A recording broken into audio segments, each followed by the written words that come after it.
Hi everyone, thank you very much for watching today's video.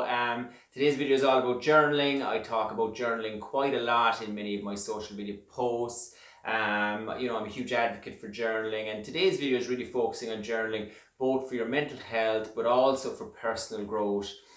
So a lot of the time people have many questions around journaling for me, so that's really what I'm trying to answer in today's video and give people a little bit of a little bit of structure of how they can start approaching and getting the most from journaling. And I think that's really important, that if you start your journal, that you are getting the most from it for yourself. What I'd like you to think about journaling as, it's like the gateway to yourself. So it's that kind of process where you're tapping into your thoughts, your feelings and your emotions, where so many of these things come up for us each and every day. You might not be in a position where you feel comfortable talking about what's going on for you. You might be in a position where you can go and meet a counselor or go for life coaching. So your journal can be your way of actually becoming your own life coach and learning an awful lot about yourself. And actually from any learning of ourselves and building that awareness, that process in itself is how we can improve ourselves and how we can progress, how we can learn maybe from things that have taken place and that have happened, how we can manage them differently in the future if we're dealing with similar types of situations. So journaling is a fantastic learning process and a great process to kind of develop ourselves as a human being, as a person. So journaling helps to reduce things like anxiety, it reduces stress, it really helps people to manage and cope with their depression, and any other sort of issues people might be dealing with. You know, it could be exam stress, it could be trying to manage homeschooling right now in the middle of the virus, even though we're kind of coming out of that, thankfully. So any sort of stressors that people might be experiencing, these can be work stressors, these can be relationship stressors. Your journal gives you a really safe place to offload this stuff that's on your mind and get it out and get it onto a piece of paper. So there's so many different ways we can go about doing our journal, and like I said, there's no right or wrong way. You will find your way to journal, what works best for you. Some people are more creative, so you like to do doodling in your journal, you might like to draw in your journal, and this is a great way of expressing yourself. Maybe you find it easier to express yourself like that rather than writing.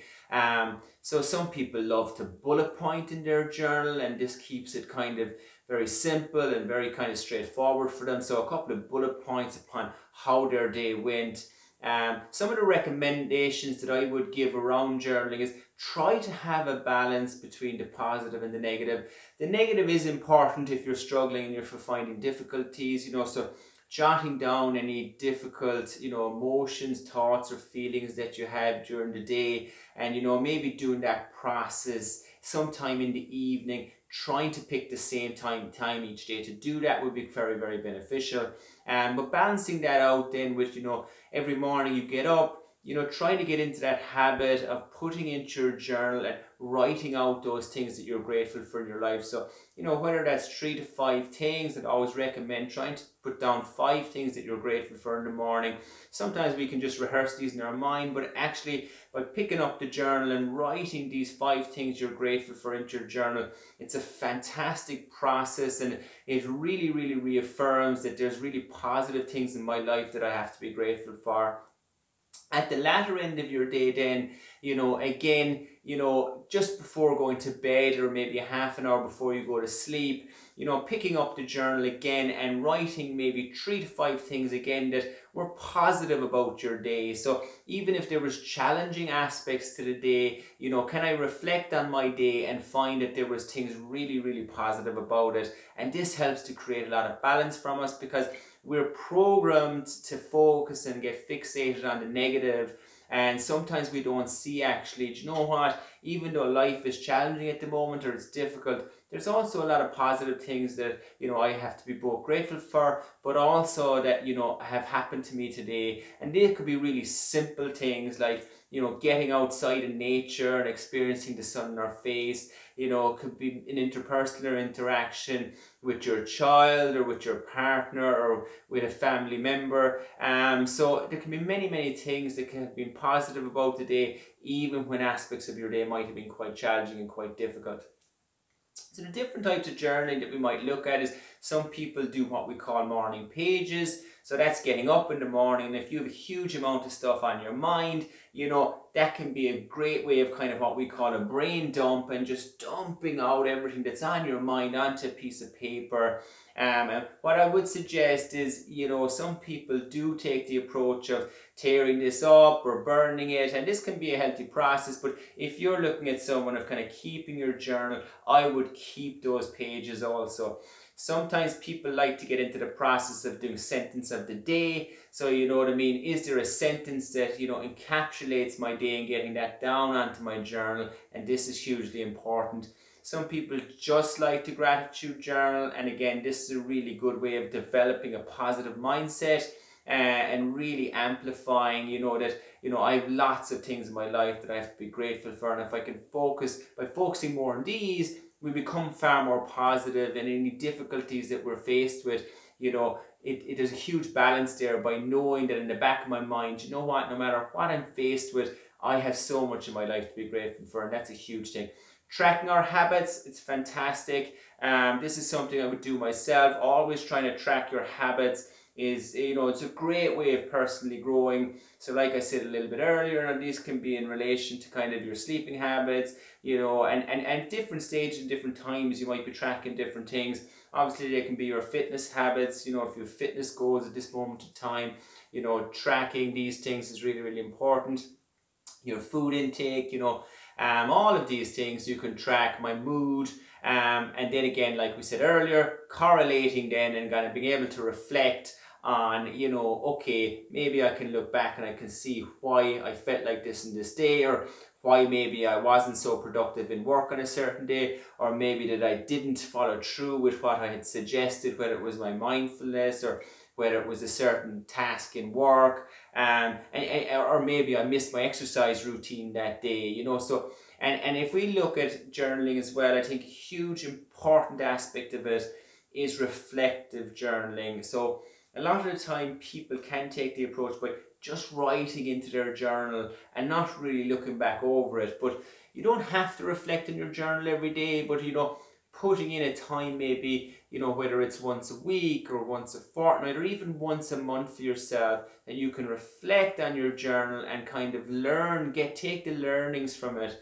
and kind of see and kind of take that little bit of space and that little bit of time to kind of just look back and kind of, number one, maybe see how far I've come, you know, and I've come through maybe lots of difficult situations and I'm still here and I'm still doing well, and, you know, I've managed to process and get through these things, which is hugely beneficial.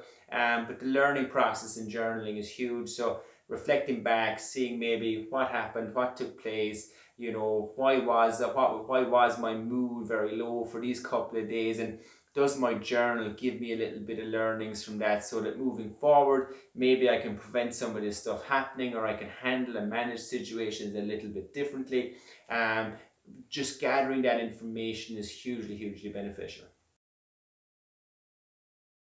Okay guys, let's look at some tips to get you started on your journaling journey. Number one, the key tip here, and this is the most important one, consistency. So when it comes to keeping up and maintaining a new habit, consistency, especially in the earlier stages, is really key. So let's look at ways we can be consistent. Number one, knowing the time of the day that maybe you're going to input into your journal.